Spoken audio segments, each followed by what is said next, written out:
مشرکین کی طرف سے نشانیوں کی طلب۔ مشرکین کے تقاضوں میں ایک بات یہ بھی تھی کہ وہ عاجز کرنے کے لیے عناد کے طور پر یعنی دشمنی کے طور پر رسول اللہ صلی اللہ علیہ وسلم سے نشانیاں طلب کرتے تھے تاکہ یہ ثابت کر سکیں کہ آپ اللہ کے سچے رسول نے۔ اور مختلف اوقات میں کئی بار انہوں نے یہ مطالبہ کیا۔ چنانچہ ایک بار وہ مسجد حرام میں جمع ہوئے، باہم مشورہ کیا، پھر نبی صلی اللہ علیہ وسلم کو بلا بھیجا کہ آپ کی قوم کے اشراف آپ سے بات کرنے کے لیے اکٹھے ہوئے ہیں۔ چونکہ نبی صلی اللہ علیہ وسلم ان کی رشد و ہدایت کے بہت زیادہ خواہش مند تھے، جیسا کہ اللہ نے فرمایا ہے اگر وہ لوگ اس بات پر ایمان نہ لائے تو شاید آپ ان کی خاطر اپنے آپ کو افسوس کے سبب ہلاک کر ڈالیں گے۔ یعنی اس درجے کا درد اور اس درجے کی تڑپ تھی آپ کے اندر کہ لوگ کسی طرح ہدایت پا جائیں اور جہنم کی آگ سے بچ جائیں۔ لہذا جب وہ آپ کو بلاتے، جیسی بھی سچویشن ہوتی، جتنے بھی مشکل حالات ہوتے، آپ اپنا کام نہیں چھوڑتے تھے۔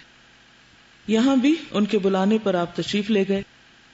چنانچہ آپ صلی اللہ علیہ وسلم ان کے اسلام لانے کی امید باندھے جلدی سے تشریف لائے۔ انہوں نے کہا آپ ہمیں بتلاتے ہیں کہ پیغمبروں کے پاس نشانیاں تھیں۔ حضرت موسیٰ علیہ السلام کے لیے لاٹھی اور صالح علیہ السلام کے لیے اونٹنی تھی۔ عیسیٰ علیہ السلام مردوں کو زندہ کرتے تھے۔ تو جس طرح پہلے لوگوں کو نشانیوں کے ساتھ بھیجا گیا تھا، آپ بھی ہمارے پاس کوئی نشانی لائیں۔ وہ سمجھتے تھے کہ پیغمبروں کی خاصیت یہ ہے کہ وہ جب چاہیں اس طرح کے خرق عادت یعنی عادت سے ہٹ کر معجزات لانے پر اسی طرح قدرت رکھتے ہیں جس طرح عام لوگ اپنے طبعی اعمال پر قدرت رکھتے ہیں، یعنی روزمرہ کے کام کاج کرتے ہیں۔ تو پیغمبر کا بھی یہ روزمرہ کا کام کاج ہے، لہٰذا وہ جب چاہے معجزہ دکھا سکتا ہے۔ چنانچہ انہوں نے یہ تجویز بھی پیش کی کہ آپ صفا پہاڑ کو سونا بنا دیں یا پہاڑوں کو کہیں اور لے جائیں اور اس علاقے کو ہموار زمین میں تبدیل کر دیں اور اس میں نہر جاری کر دیں، یا ہمارے جو آباء و اجداد گزر چکے ہیں انہیں زندہ کر دیں تاکہ وہ شہادت دیں کہ آپ رسول ہیں۔ ارشاد باری تعالیٰ ہے، اور انہوں نے کہا ہم آپ پر ہرگز ایمان نہ لائیں گے یہاں تک کہ آپ ہمارے لیے زمین سے چشمہ جاری کر دیں، یا آپ کے لیے کھجور اور انگور کا باغ ہو، وہ بھی مکہ میں اگتا نہیں تھا، جس کے درمیان آپ نہریں بہا دیں، یہ بھی بڑا محال کام تھا، یا جیسا کہ آپ کہتے ہیں کہ ہمارے اوپر آسمان ٹکڑے ٹکڑے کر کے گرا دیں، یا اللہ اور فرشتوں کو ہمارے روبرو حاضر کر دیں، یا آپ کے لیے سونے کا گھر ہو، یا آپ آسمان پہ چڑھ جائیں اور ہم محض آپ کے چڑھنے کو بھی تسلیم نہیں کریں گے، یہاں تک کہ آپ ہم پر ایک کتاب اتاریں جسے ہم پڑھیں، یعنی لکھی ہوئی کتاب لے کے آئیں۔ انہوں نے اس مطالبے کے ساتھ یہ بھی واضح کیا کہ اگر نبی صلی اللہ علیہ وسلم ان کی یہ خواہش پوری کر دیں تو وہ اسلام لانے کے لیے تیار ہیں۔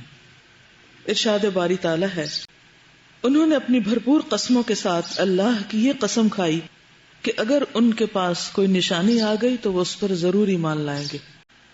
چنانچہ نبی صلی اللہ علیہ وسلم نے اللہ سے دعا کی کہ یہ جو طلب کر رہے ہیں وہ دکھلا دے، کیونکہ آپ حریص تھے کہ کسی طرح مسلمان ہو جائیں یہ لوگ، آپ کو امید تھی کہ یہ لوگ مسلمان ہو جائیں گے۔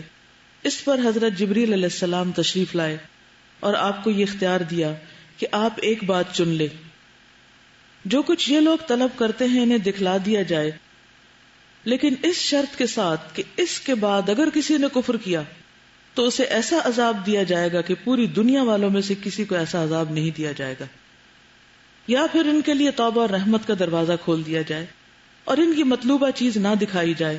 آپ نے فرمایا بل باب التوبۃ والرحمہ، توبہ اور رحمت کا دروازہ ہی کھولا جائے، کیونکہ اس سے پہلی قوموں کے ساتھ ہی ہو چکا تھا۔ مثلا قوم صالح نے اپنے پیغمبر سے مطالبہ کیا کہ ہمیں اس پہاڑ سے ایک اونٹنی نکال کے دکھاؤ۔ مطالبہ پورا ہو گیا لیکن اس کے باوجود وہ ایمان نہیں لائے، تو آخرکار 3 دن کے بعد ان سب کی اینٹ سے اینٹ بجا دی گئی اور تباہ و برباد کر دیا گیا ان کو۔ تو نبی صلی اللہ علیہ وسلم کو پچھلی قوموں کا تجربہ تھا، تو آپ نے فرمایا کہ نہیں، کسی بھی طرح یہ قوم ہلاک نہ ہو، ان کے لیے توبہ اور رحمت کا دروازہ ہی کھلا رہے۔ جب نبی صلی اللہ علیہ وسلم نے یہ پہلو اختیار کر لیا تو ان کی تجاویز کا جواب نازل ہوا آپ کہہ دیں کہ میرا رب پاک ہے، میں تو اس کے سوا کچھ نہیں کہ ایک بشر رسول ہوں. یہ ہے کہ میں خوارق اور معجزات دکھانے پر قادر نہیں ہوں، کیونکہ اس کی قدرت اللہ سبحانہ وتعالیٰ کے ساتھ خاص ہے. صرف وہ واحد مکمل با اختیار ہستی ہے کہ جو جب چاہے جو چاہے وہ کر سکتا ہے، اور وہ اس بات سے پاک ہے کہ اس کی قدرت میں کوئی اس کا شریک ہو. قل سبحان ربی، میرا رب پاک ہے اور میں تو محض تم جیسا بشر ہوں، لہٰذا مجھے معجزات دکھانے کی قدرت نہیں. ہاں تمہارے درمیان مجھے جو امتیاز حاصل ہے وہ یہ ہے کہ میں رسول ہوں، میرے پاس وحی آتی ہے. پس جو نشانیاں تم لوگوں نے مجھ سے طلب کی ہیں نہ وہ میرے ہاتھ میں ہے نہ میرے اختیار میں، بلکہ ان کا معاملہ اللہ عز و جل کی طرف سے ہے. اگر وہ چاہے تو انہیں تمہارے لیے ظاہر فرما دے اور ان کے ذریعے سے تمہارے درمیان میری تائید کر دے، اور اگر چاہے تو انہیں مؤخر کر دے. اور تم لوگوں کی بہتری اور مصلحت بہرحال اسی میں ہے. اللہ نے اپنی ایک سنت کی طرف اشارہ فرمایا. کوئی قوم جب کوئی معین نشانی طلب کرے اور وہ نشانی دکھلا دی جائے پھر بھی ایمان نہ لائے تو پھر اسے ہلاک کر دیا جاتا ہے اور مہلت نہیں دی جاتی. اور اللہ کی سنت میں تغیر و تبدل نہیں ہے، اور اللہ کو معلوم ہے کہ بیشتر قریش نشانی دیکھنے کے بعد بھی ایمان نہ لائیں گے، اس لیے اللہ نے ان کی تجویز کردہ نشانیوں میں سے کوئی نشانی نہیں دکھلائی. لیکن ایسا نہیں ہوا کہ کبھی کوئی نشانی دکھائی ہی نہ گئی ہو. ہاں جو انہوں نے تجویز کیا ان کا مطالبہ نہیں مانا گیا، لیکن بعض اوقات کچھ اور نشانیاں دکھائی گئیں. نبی صلی اللہ علیہ وسلم کے معجزات پر کتابیں لکھی گئی ہیں، ان کی تفصیلات الگ آپ دیکھ سکتے ہیں. لیکن یہاں پر شق القمر، چاند کے 2 ٹکڑے ہونے والا معجزہ، اس کا ذکر کیا گیا ہے.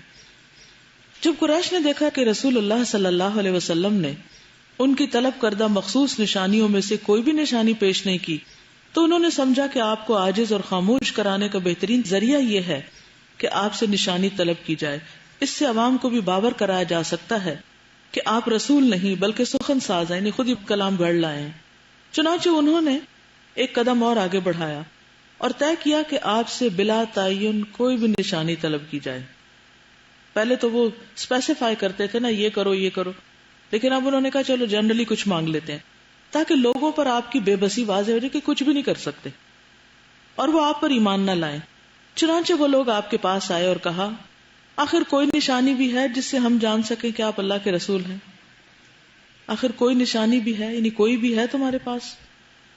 اس پر رسول اللہ صلی اللہ علیہ وسلم نے اپنے رب سے سوال کیا کہ انہیں کوئی بھی نشانی دکھلا دے. چنانچہ اللہ نے یہ نشانی دکھلائی کہ چاند پھٹ کر 2 ٹکڑے ہو گیا. ایک ٹکڑا جبل ابو قبیس، یاد رکھیے جس پر اس وقت بادشاہوں کے محلات ہیں وہ پہاڑ جبل ابو قبیس ہے. تو تھوڑا امیجن کرنے میں کہ کس رخ پہ گیا ہوگا، یعنی اگر آپ خانہ کعبہ کے پاس کہیں کھڑے ہیں چاند کدھر کو گیا. ایک ٹکڑا جبل ابو قبیس کے اوپر اور ایک اس سے نیچے، یہاں تک کہ لوگوں نے ہرا پہاڑ کو دونوں ٹکڑوں کے درمیان دیکھا. یعنی افق پہ سین کیسا تھا کہ چاند آدھا ادھر اور آدھا ادھر اور بیچ میں پہاڑ نظر آ رہا ہے. رسول اللہ صلی اللہ علیہ وسلم نے فرمایا اشہدو، گواہ رہو. قریش نے یہ نشانی کھلم کھلا واضح طور پر طویل دورانیہ تک دیکھی. یہ نہیں کہ ایک فلیش ہوا تھا کہ بس ایک لمحے کے لیے نظر آیا اور پھر ختم ہو گیا. کافی دیر تک وہ دیکھتے رہے، کھلی آنکھوں سے دیکھا انہوں نے. چنانچہ ان کے ہاتھوں کے طوطے اڑ گئے اور وہ بھونچکا رہ گئے، لیکن ایمان نہیں لائے.